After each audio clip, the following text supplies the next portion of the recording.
en quoi c'est bien d'inciter les gens à faire le ramadan? Mais on n'incite pas les gens, on incite les gens à acheter un produit. Non mais à un moment donné, il faut arrêter. Ce n'est pas une publicité qui dit venez faire le ramadan, c'est une publicité qui... des produits halal. Karima Katim remet en place le plateau de CNews. Pour ne pas changer, l'islam et les musulmans sont de nouveau le sujet d'actualité sur CNews. Le débat du jour, faut-il interdire les publicités des produits halal en France? Oui, selon Sarah Salman, militante proche de l'extrême droite israélienne qui affirme que les publicités de produits halal pourraient inciter les téléspectateurs à se radicaliser et même à faire le ramadan. Des propos totalement inacceptables selon l'élu LFI Karima Katim qui, comme vous allez le voir, va remettre en place son interlocutrice tout en donnant une leçon d'histoire à Jean-Marc Morandini.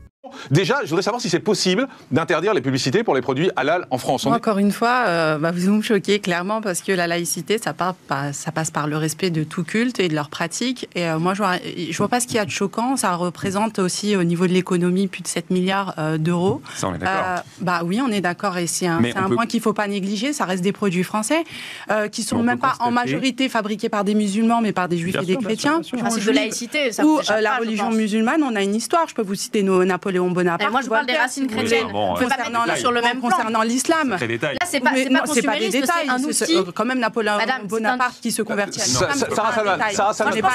C'est l'histoire. C'est notre histoire.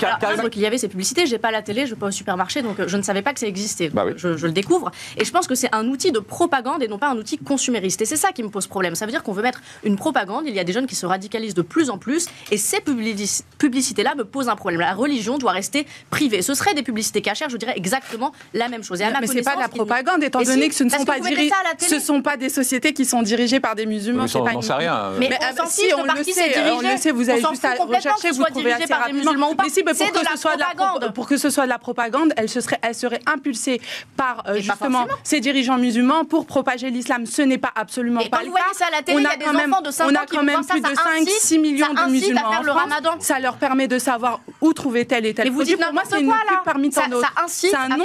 On laisse répondre Sarah Salman. La publicité, c'est pour inciter les gens. Vous le savez quand même. Encore heureux. Mais alors, en quoi c'est bien d'inciter les gens à faire le ramadan? Mais on n'incite pas les gens, on incite les gens à acheter un produit. Non mais à un moment donné, il faut arrêter. Ce n'est pas une publicité qui dit venez faire le ramadan, c'est une publicité qui... des produits halal. Non mais à un moment donné, Sarah, il faut redescendre sur terre. Mais c'est vous, ça participe d'une ambiance, vous dit Pierre Marissel, ça participe d'une ambiance où c'est vrai que voilà, les musulmans sont très présents et parce qu'ils sont présents dans notre société. Comme les chrétiens et les juifs. Moi je suis désolée. Moi quand je vois les pubs sur les œufs Kinder, Pâques et tout, je me dis pas... C'est normal, on est ensemble. C'est comme Noël, c'est pas nous sommes en France. Les musulmans font partie intégrante de la France. Donc vous dites le contraire? Je dis qu'il est normal qu'en France, on ait une prééminence d'une religion, d'une culture qui a dominé. Et elle n'a jamais dérangé. Elle n'a jamais dérangé. Et c'est pas pour autant qu'il faut éteindre les autres. Arnaud Benedetti qui est resté silence. Et vous, que pensez-vous de cette énième polémique visant les musulmans de France? Donnez-nous votre avis en commentaire. En attendant, rejoignez-nous, soutenez l'information Break News.